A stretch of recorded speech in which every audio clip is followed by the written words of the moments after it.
Bismillahirrahmanirrahim. Yang terhormat, ini nggak dimatiin suaranya, matiin.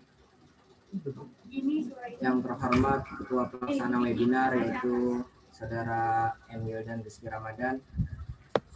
Yang terhormat penanggung jawab webinar yaitu Damas Prasetyo. Yang terhormat pemateri kita yaitu Bapak Mahdum Dumiati SPD selaku dosen mata kuliah PPKU Unisma Bekasi dan terapis olahraga. Assalamualaikum warahmatullahi wabarakatuh. Alhamdulillah, marilah kita bersyukur atas kehadirat Allah Subhanahu wa Ta'ala yang telah memberikan kita keberkahan rahmatnya kepada kita semua sehingga kita masih bisa berkumpul di acara webinar. Salawat serta salam kita panjatkan kehadirat Nabi besar kita Nabi Muhammad SAW sehingga kita masih bisa berkumpul di acara ini. Yaitu acara webinar kali ini yaitu tentang message olahraga, yaitu dengan bertema penanganan pertama cedera pada olahraga. Hadirin semua yang saya bahagiakan, berikut susunan acara pada webinar kali ini yaitu sambutan Ketua Pelaksana Webinar Saudara Emil dan Rizky Ramadan, yaitu yang acara kedua penyampaian materi dari Bapak Mahdum Dumiati SPD, yang ketiga yaitu sesi tanya jawab, yang keempat doa penutup, dan yang kelima penutupan. Untuk sambutan Ketua Pelaksana Webinar, silakan.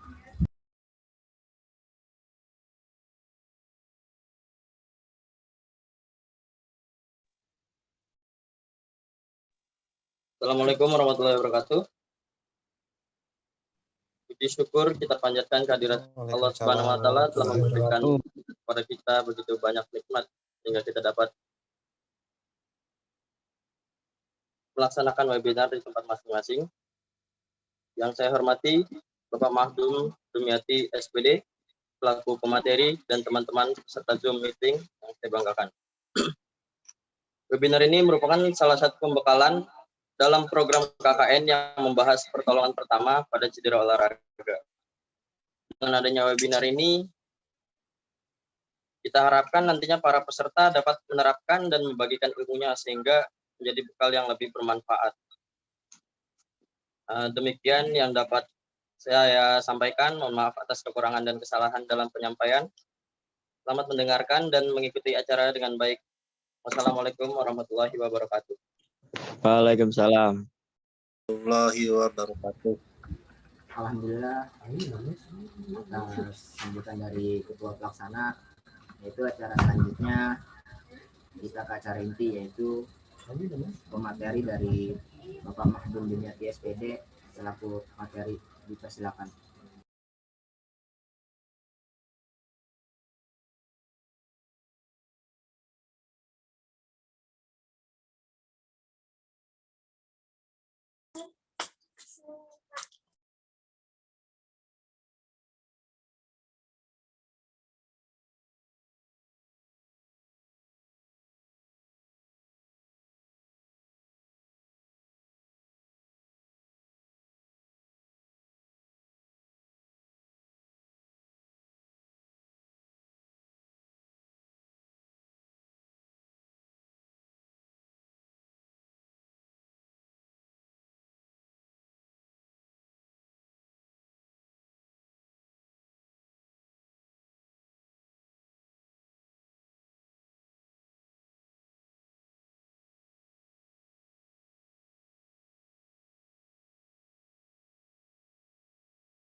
Sebentar Pak, ada kendala setting.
Sudah tampil ya?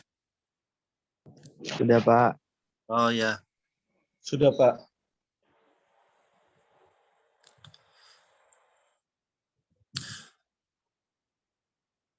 Penanganan dan penanggulangan cedera olahraga. Ya, di sini sebelum saya bicara tentang penanganan cedera olahraga, saya akan memperkenalkan diri ya kepada teman-teman mahasiswa dan masyarakat sekitar. Assalamualaikum warahmatullahi wabarakatuh. Waalaikumsalam warahmatullahi wabarakatuh. Nama saya Mahdum Dumyati. Ya, saya terapis olahraga sejak 2012 dan saya juga sebagai pendidik di lingkungan sekolah dasar.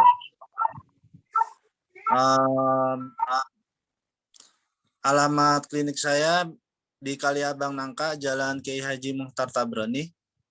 Ya. Nama IG-nya terapi pijat cedera olahraga.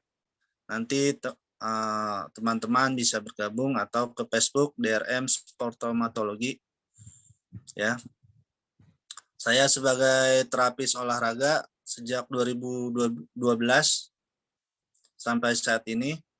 Ya, pernah di AFK Futsal Kota Bekasi, pernah di BMX sampai sekarang. Ya, dan saat ini buka klinik di rumah ya. Jadi yang kalau ada yang cedera atau mau konsultasi silakan mampir ke rumah saya. Nomor telepon, nomor WA bisa minta ke panitia. Apa sih penanganan dan penanggulangan cedera? Kenapa seseorang itu bisa cedera ya? Bisa dikatakan cedera karena akibat adanya benturan ya. Benturan benda keras ya, benda tumpul yang menyebabkan otot atau jaringan kulit itu memar, bengkak, ya, sehingga merasakan sakit. Ya makanya kalau masyarakat Bekasi khususnya pas cedera itu bengkak atau anaknya terkilir, siswanya terkilir, ya langsung dibalur dengan yang hangat, ya. Padahal kurang tepat. Ya harusnya setelah terbentur atau cedera itu pertolongan pertama harus segera dikompres dengan air dingin, ya, atau dengan es supaya mengurangi pembengkakan yang berlebih dan rasa sakit. Yaitu yang dimaksud dengan cedera. Slide selanjutnya.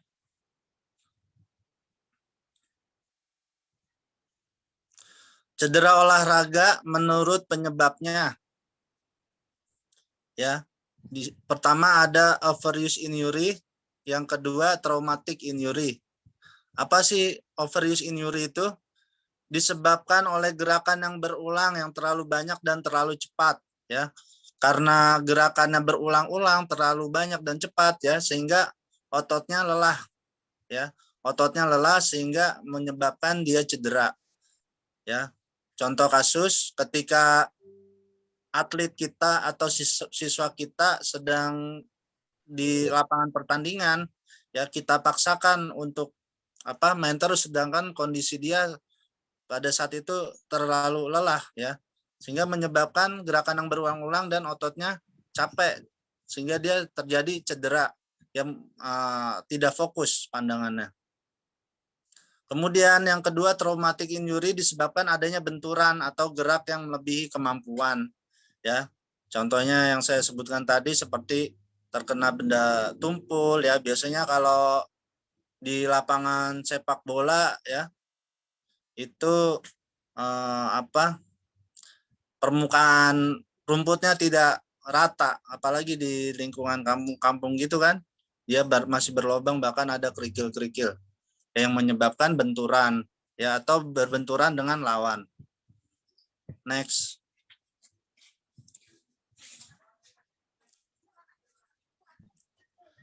Macam-macam cedera. Cedera dapat terjadi karena pendinginannya kurang, ya. Karena dia pendinginan kurang, terjadi kaku sendi. Hal ini terasa sekali setelah tidak menjadi atlet atau sendi terasa kaku, ya. Misalkan makanya kita sering kalau melatih siswa, ya, tim futsal itu, ya, mungkin di sini banyak pelatih futsal, ya, siswanya, ya, sebelum melakukan kegiatan inti pastinya mempersiapkan pendinginan terlebih dahulu supaya ototnya siap, suhu tubuhnya siap, ya, dengan lingkungan suhu udara di sekitar sudah siap, ya, makanya diperlukannya ada pendinginan atau adanya pemanasan, ya.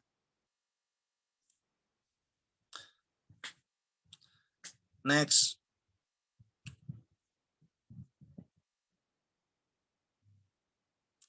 Penyembuhan cedera sebelumnya yang tidak sempurna.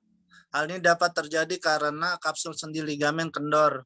Ya, memang ada beberapa kasus, ya.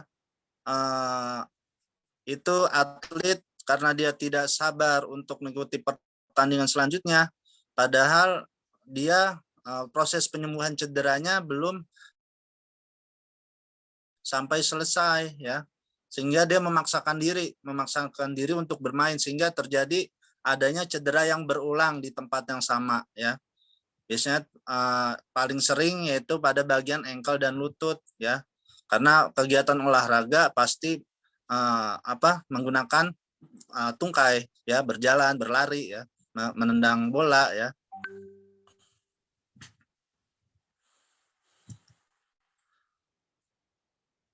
Overuse, penggunaan yang berlebihan, ya, yang sudah tadi saya jelaskan, ya, saat atletnya sudah lelah tapi pelatih atau dirinya sendiri memaksakan untuk bermain, ya, sehingga terjadi penggunaan tenaga atau otot yang berlebihan. Next.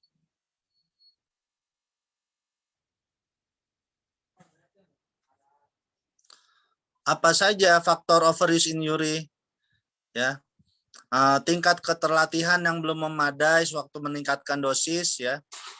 Makanya diperlukannya pendamping atau seseorang pelatih itu yang sudah mempunyai lisensi dan pengalaman yang bagus, ya, supaya dia melatih atletnya, ya, mempunyai program latihan namanya, sehingga dosis latihannya tepat, ya, tidak harus melompat ke yang lebih berat tingkat latihannya sehingga menyebabkan atlet cedera.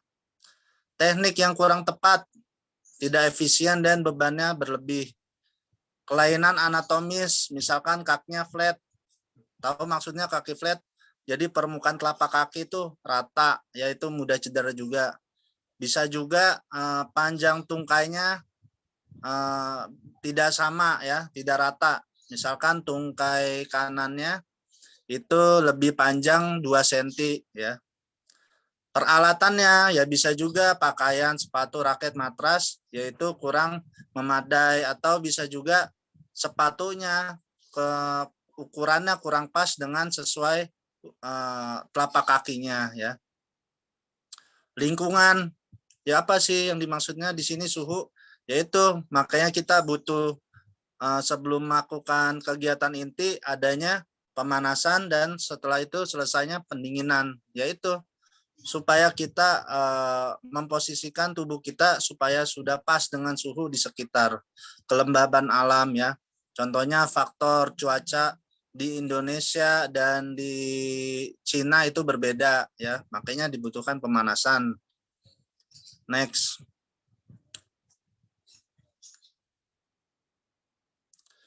Nah, ini yang paling penting, penanganan dasar cedera, ya, yang dimana orang tua kita dulu mungkin, ya, di kampung-kampung saat anaknya cedera, ya, siswanya cedera, yaitu langsung dibalur dengan yang hangat, ya. Padahal yang tepat adalah di kompres dengan yang dingin, air dingin, ya, supaya bengkaknya tidak berlebih. Ya, di sini disebut dengan RICE, ya, rise, S, compression, dan elevasi, ya, RICE. Rise-nya apa sih? Istirahatkan bagian yang cedera. Ya, jadi yang diistirahatkan itu adalah bagian cederanya aja.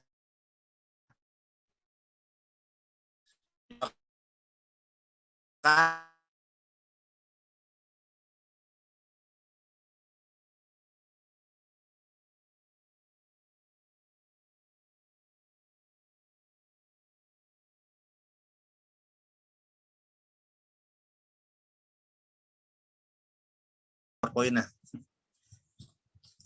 Sebentar Pak, apa koneksinya?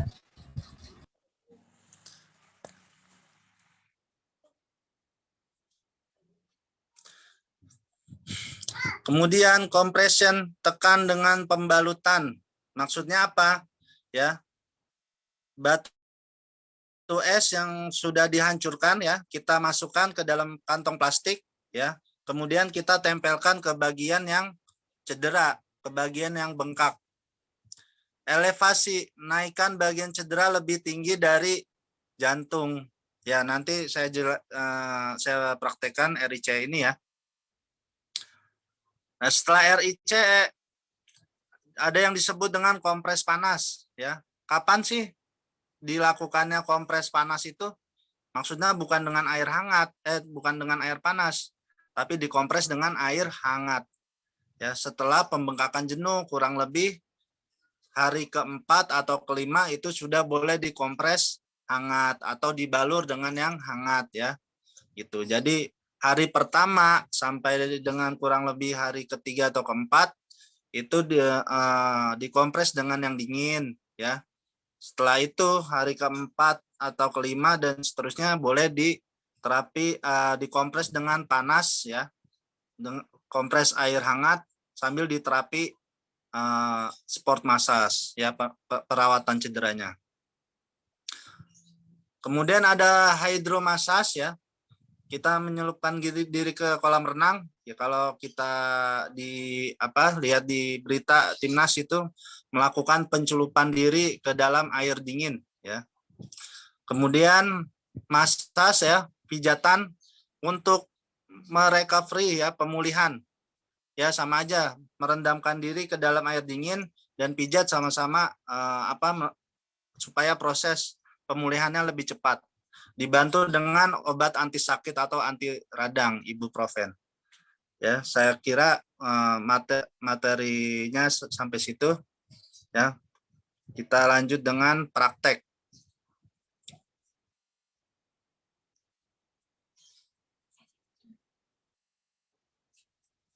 Apa-apa.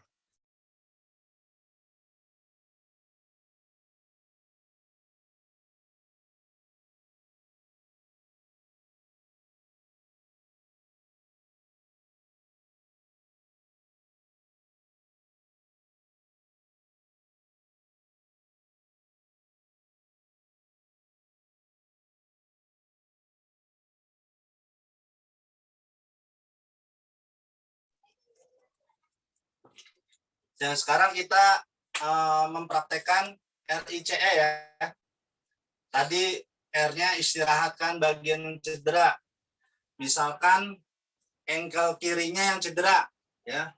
Berarti yang diisyaratkan cukup engkelnya yang sebelah kiri aja, tapi anggota tubuh lainnya seperti kaki yang kanan atau bagian pergelangan tubuh yang lainnya tetap dilatih ya, seperti itu. Kemudian misalkan ini adalah contohnya kantong es ya. Misalkan ini kantong es yang sudah diisi air, sudah dihancurkan ya. Kemudian kita tempelkan ke bagian yang cedera. Kita tempelkan ya, berapa lama sih? Ya, kira-kira sudah dingin kita lepas, tempelkan lagi ya. Kita lepas lagi, kemudian tempelkan lagi, kurang lebih sampai 24 jam ya. Atau secukupnya. Kira-kira rasa sakitnya sudah berkurang, yaitu sudah cukup ya. Tapi kalau dia misalkan tidak bengkak, yaitu biasanya cepat ya, cukup dikompres saja sebentar udah selesai ya. Kompres yaitu sudah. Apa sih tadi yang dimaksud dengan elevasi ya? Misalkan engkelnya cedera ya, elevasi ditinggikan lebih dari jantung ya. Kalau mau istirahat, mau tidur ya, ini di bawahnya adalah di bantal ya, pakai bantal. Coba bantal. Ya. Kita topang dengan bantal ya. Kalau kurang tinggi ya ditambah satu bantal lagi ya. Harus lebih tinggi dari jantung supaya apa? Pada bagian yang bengkak ini ya, bengkaknya cepat kempes, cepat reda ya. Jadi seperti itu. Harus ditinggikan lebih dari jantung. Yaitu yang dimaksud dengan RICE.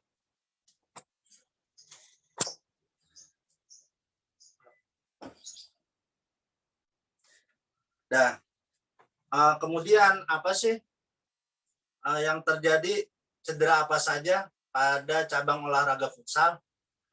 Ya, pastinya hampir semua cabang olahraga pasti menggunakan bagian tungkai ya. Khususnya cabang olahraga futsal ya, dia untuk berjalan, berlari ya.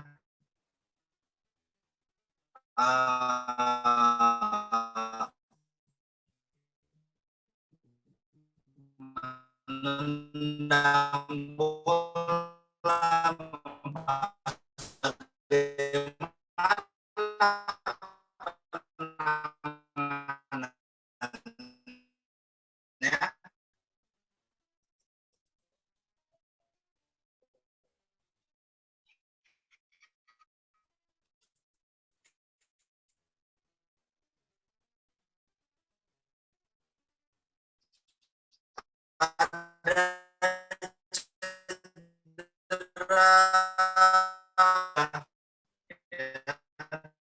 biasanya cukup diistirahatkan,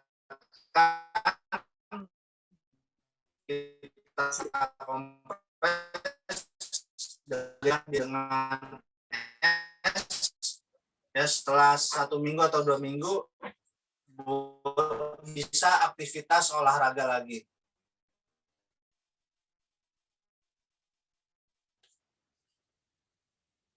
Ya, tadi yang saya sudah sampaikan, kalau cedera tingkat 1 itu cedera ringan, cukup diistirahatkan, dikompres es ya, atau dipijat, dimasas, yaitu 1-2 minggu ya, segera pulih ya.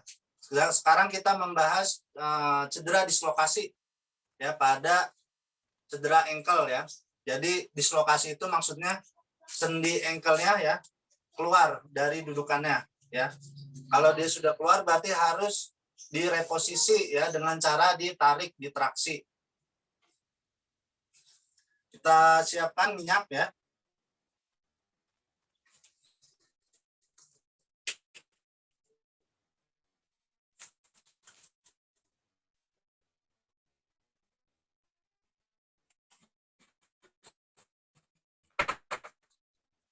Ya, kita balur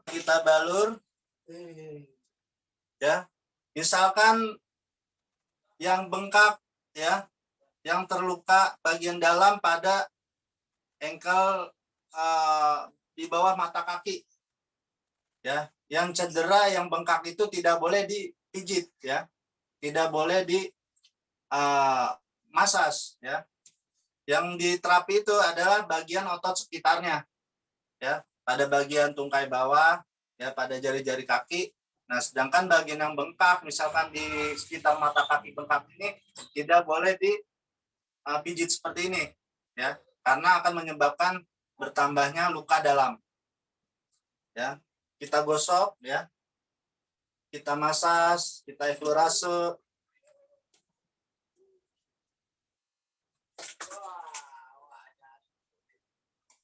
Bagian tungkainya kita gosok, kita eflorase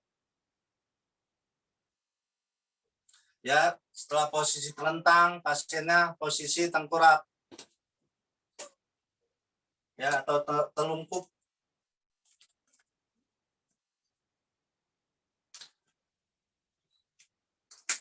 Ya, kita eflorase pada bagian betisnya ya, kita masas ya, sebelum dilakukannya di traksi ya, penarikan pada sendi ankle ya, kita lemaskan dulu ototnya, kita rilekkan dulu ototnya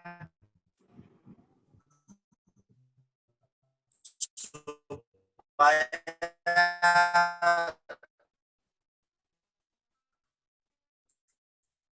ingat ya yang saya jelaskan,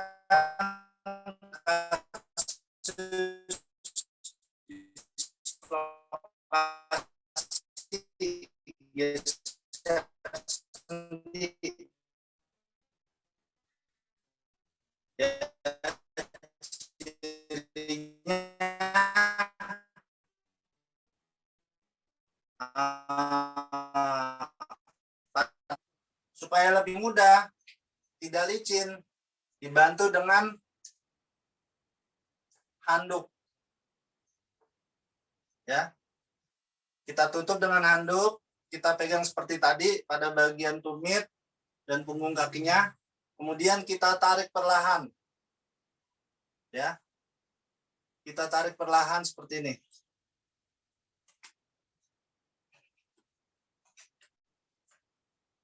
ya. Biasanya saat kita tarik ya, itu kalau dislokasi dia langsung masuk ya, tandanya bunyi klek seperti itu, krek seperti itu ya, dan normal kembali, kecuali kalau dia dalam keadaan bengkak, yaitu normalnya belum kelihatan ya.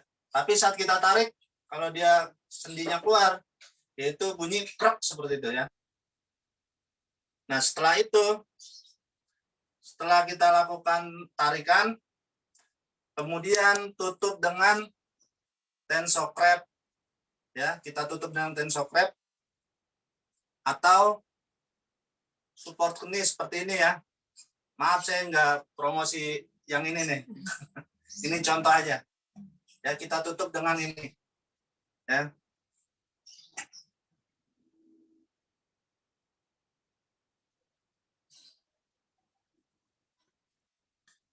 Ya, ini tensokrepnya. Ya.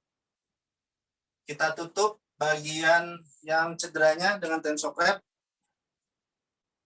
Ya, seperti ini. Ya, untuk menutupnya dengan tensokrep biasanya harus dibantu dengan 2 orang. Ya, kita tutup. Ya, menyilang. Ya, seperti ini menyilang.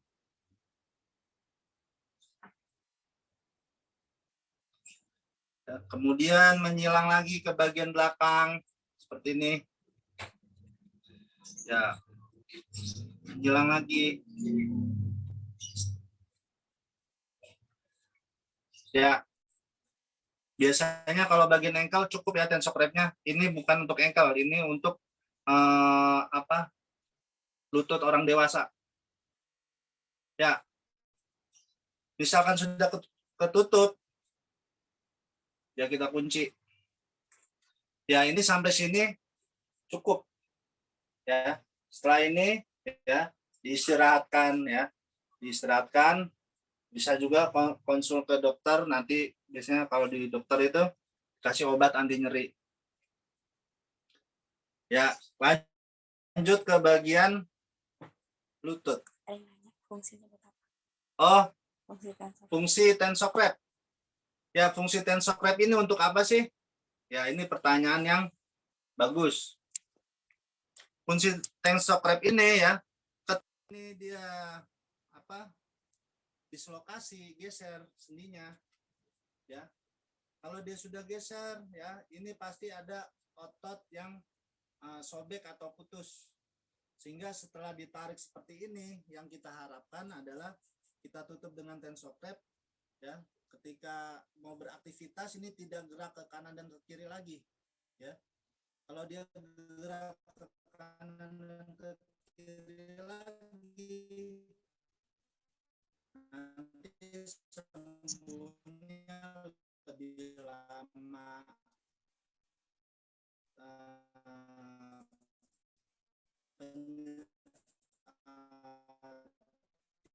Tidak sebagian lutut.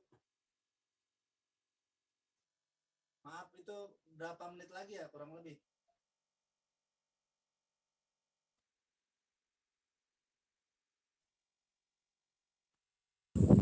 Dia zoom tinggal berapa menit lagi?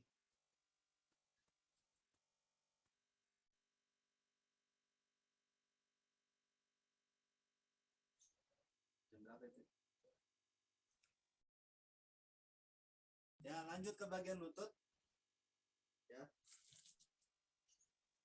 Untuk cedera bagian lutut, ya, misalkan ini dia dislokasi, ya, biasanya kalau lutut itu geser sendinya, kita baru dengan minyak.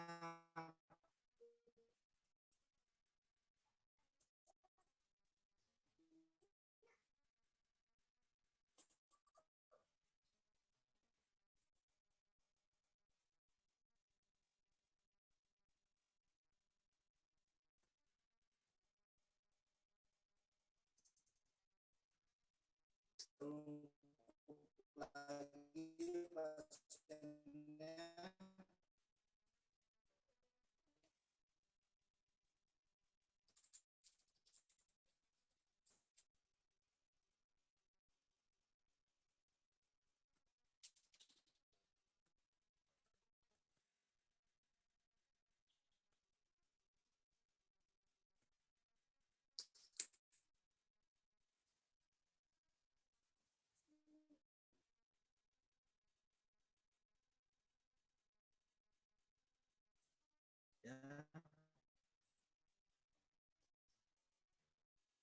Kalau tadi penarikan pada bagian engkel, penarikan pada lutut, pasiennya harus telungkup pada bagian bawah betis dua tangan, kemudian kita tarik ya, tarik, tahan, ya lepas.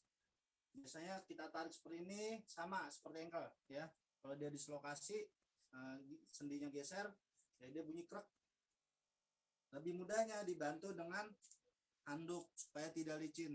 Kita pegang dengan kedua tangan, kemudian kita tarik. Ya, ini geser pada bagian sendi lutut. Posisi telentang. Untuk kasus dislokasi pada tempurung ya, ada tempurung lutut, dan misalkan ini tempurungnya, kemudian dia geser ke samping, ya ke samping luar seperti ini, ya. Caranya cukup mudah ya, harus hati-hati. Dia sudah geser, kita pegang pada bagian tungkai bawah, ya. Kemudian tempurung yang di sini kita dorong ke posisi semula ya, ke posisi awalnya ya, kita dorong sambil kita rentangkan lagi kakinya, luruskan lagi seperti itu. Contohnya ya seperti ini, kita dorong perlahan sambil kita tarik kakinya ya, seperti ini. Jadi kita dorong seperti ini ya, misalkan tempurungnya ke samping, kemudian tempurungnya kita kembalikan lagi, kita dorong seperti itu. Kemudian kalau sudah ya, sama bisa dengan knis support seperti ini ya, di toko apotik ya, atau toko olahraga, atau bisa juga dengan tensokrep ya. Kalau tadi tensokrep sudah, sekarang saya contohkan yang pakai support ini ya.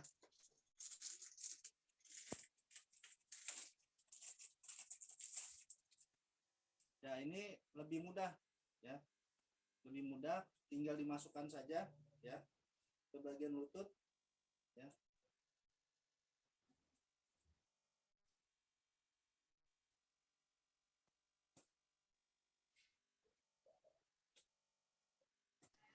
Pak, maaf motong Pak, suaranya agak diperbesar bisa gak Pak?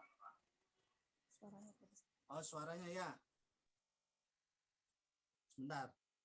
Ya. Jadi support keni ini lebih mudah ya. Lebih mudah. Kita masukkan seperti ini ya. Ini dia cukup, tidak seperti tensokrep harus dilibet-libet ya, seperti itu.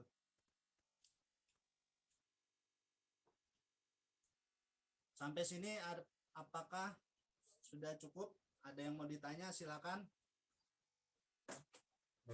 Terima kasih. Assalamualaikum warahmatullahi wabarakatuh. Pak, maaf suaranya kekecilan.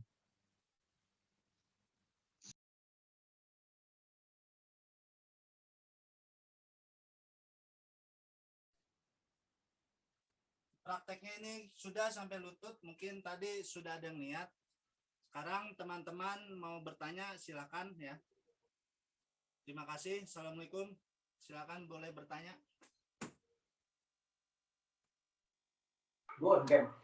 Ayo, yang mau sesi tanya jawab.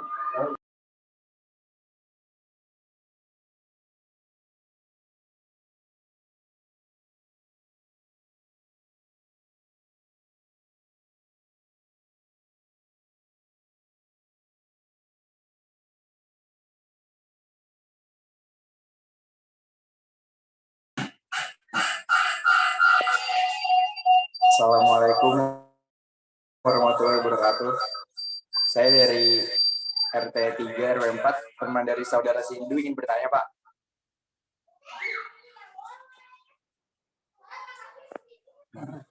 Ya, silakan. Cara mengatasi kram yang baik gimana ya Pak?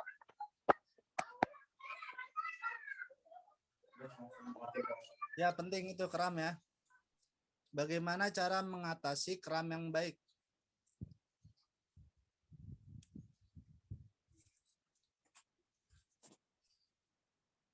Ya, kenapa sih bisa kram? Ya, Pertama, kram itu atletnya sudah terlalu lelah sehingga ototnya capek, itu terjadinya kram. Jadi ototnya saling tarik menarik sehingga terasa sakit ya, kram, keras ototnya. Kemudian kurangnya cairan ya, bisa juga dehidrasi ya. Jadi dia lelah, kemudian bisa juga terjadinya pingsan. Nah, bagaimana caranya? Ya biasanya kalau olahraga pada bagian tungkai ya, kita pada bagian tungkai. Kalau kram beda dengan cedera memar. Jadi dia kalau kram itu pertama kita balur dengan yang hangat ya. Kita balur dengan yang hangat supaya ototnya rileks, tidak tegang lagi, tidak keras lagi. Kemudian kita bantu dengan pijatan ya, dengan sport massage, kita massage. Setelah itu kita bantu lagi dengan ya mendorong pada bagian kaki ya, kita dorong seperti ini. Setelah dibalur dengan yang hangat, dipijat, kemudian dorong ya, kita dorong seperti ini ya, dorong ke arah depan sana ya, kita dorong ya, hitung 1 sampai 8, 1 2 3 4 5 6 7 8 ya, atau sampai ototnya tidak kram lagi ya. Ini cara paling efektif ya. Jawaban saya seperti itu. Oke, silakan selanjutnya. Pak, saya Pak ingin bertanya Pak. Ya.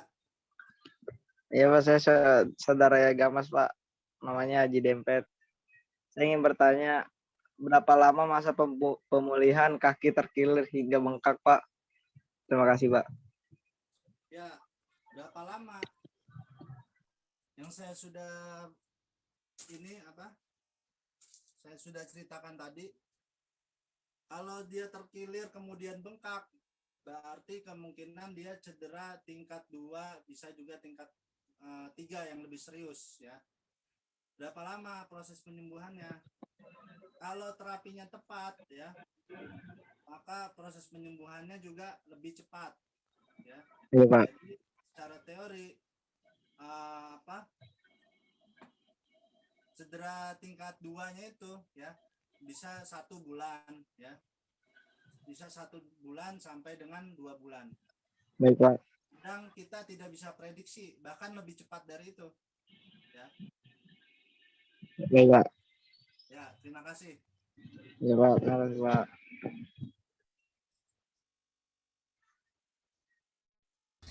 Untuk pertanyaan selanjutnya silakan yang ingin bertanya.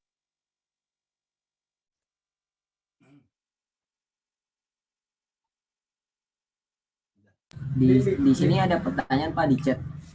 Bagaimana berapa lama masa pemulihan kaki terkilir hingga bengkak? Udah Wi, pertanyaan gue Wi, udah Wi. Oh, udah. Oke. Oh, saya ingin bertanya, bisa nggak? Masih. Dance floor gitu-gitu. Gue mau, ini nggak bisa ya?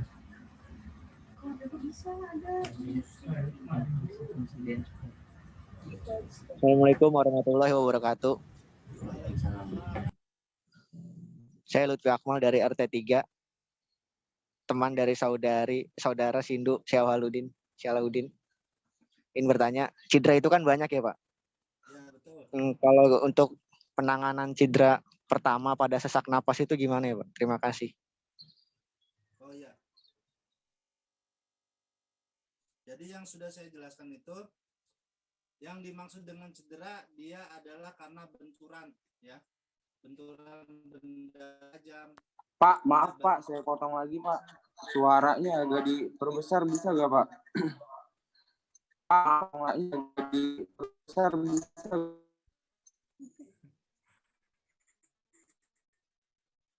Jadi yang dimaksud dengan cedera itu berkaitan dengan Mohon maaf Pak, suaranya benturan, kecil. Iya Pak, terima kasih Pak.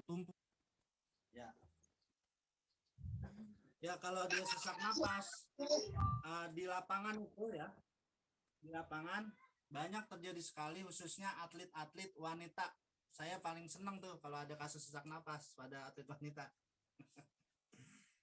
Ya, biasanya pelatih dan atletnya itu harus lebih mengerti dengan kondisi atlet, tahu di lapangan. Kalau atletnya kelihatannya sudah capek, sudah lelah, apalagi sudah sesak, ya harus diistirahatkan, digantikan dengan teman yang lainnya. Ya, caranya adalah harus dibantu dengan oksigen, ya. Jadi dalam pertandingan futsal duduk, ya harus dibantu disiapkan tabung oksigen yang kecil, ya. Jadi kalau sesak kita masukkan oksigen, ya. Maksudnya misalkan ini adalah oksigen, saya tidak menyiapkan, ya, oksigen, kemudian pasiennya ini, atletnya ini yang sesak napas, suruh hirup oksigen itu, ya, hirup seperti itu, ya, hirup sampai napasnya lega, ya, sampai napasnya lega. Ya, memang banyak kejadian seperti sesak napas untuk atlet perempuan. Nah, bagaimana kalau dia sampai pingsan? Ya harus dibantu dengan napas, bantuan napas buatan, ya, atau disebut dengan RPJ atau apa ya, saya lupa, ya. Ya pokoknya dibantu dengan napas buatan kalau dia sudah pingsan, ya. Intinya adalah kalau dia sesak napas harus dibantu dengan oksigen, ya, seperti itu. Ya, terima kasih. Ya, terima kasih Pak. Masih bisa nanya ya? Bertanya. Masih, silakan. Oh, masih ya? Ya. Assalamualaikum warahmatullahi wabarakatuh. Saya dari warga RT 03 RW 04 dari teman saudara Sindu. Saya ingin mempertanyakan cedera itu bahkan banyak tuh yang tadi disebut oleh Bapak Lutfi. Cedera itu kan banyak. Nah, bagaimana Pak cara penanganan apabila terjadi patah tulang pada di kaki? Terima kasih. Oh gitu. Jadi terapis olahraga itu cukup sampai dislokasi, kasus-kasus dislokasi. Bagaimana kalau kasus patah tulang? Ya harus kita rekomendasikan ke yang ahli, ya. Biasanya kalau di Indonesia, ya, pertama rekomendasinya ke rumah sakit, ya. Yang kedua adalah ke terapis patah tulang, ya, khusus, ya. Tidak bisa terapis olahraga biasanya cukup dengan kasus dislokasi. Tapi bisa nggak sih terapis olahraga itu dia untuk cedera patah tulang? Ya bisa saja, tapi kurang tepat, ya, karena ada dokter yang lebih ahli, ya, gitu. Itu saja sih jawaban dari saya untuk kasus patah tulang. Oh, baik Pak, terima kasih Pak. Ya, betul. Sama-sama.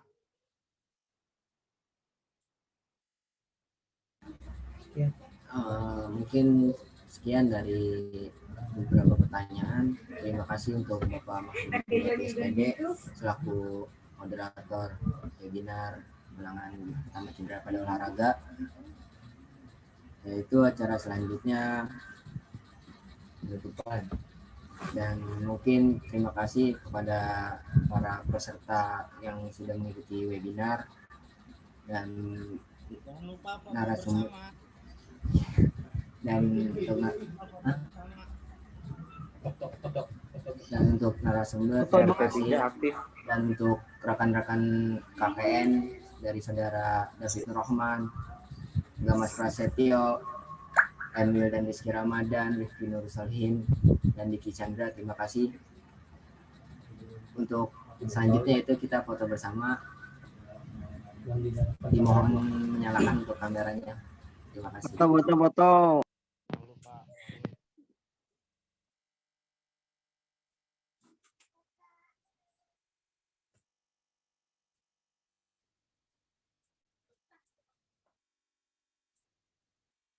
Mantap Pak.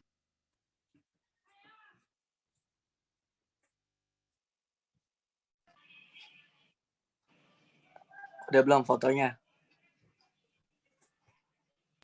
1, 2, Kabar komandan. siap. Ya, lu butuh sih.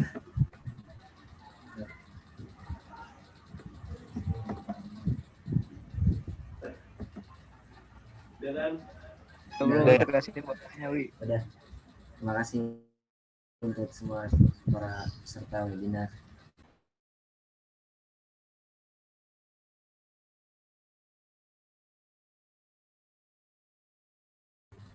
Cukup sekian dari webinar hari ini. Semoga bermanfaat untuk kita semua. Mohon maaf apabila ada kurang kendala. Terima kasih. Amin, amin. Assalamualaikum warahmatullahi wabarakatuh. Waalaikumsalam warahmatullahi wabarakatuh.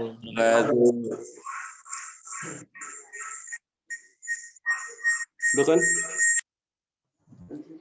Hidup RT 3.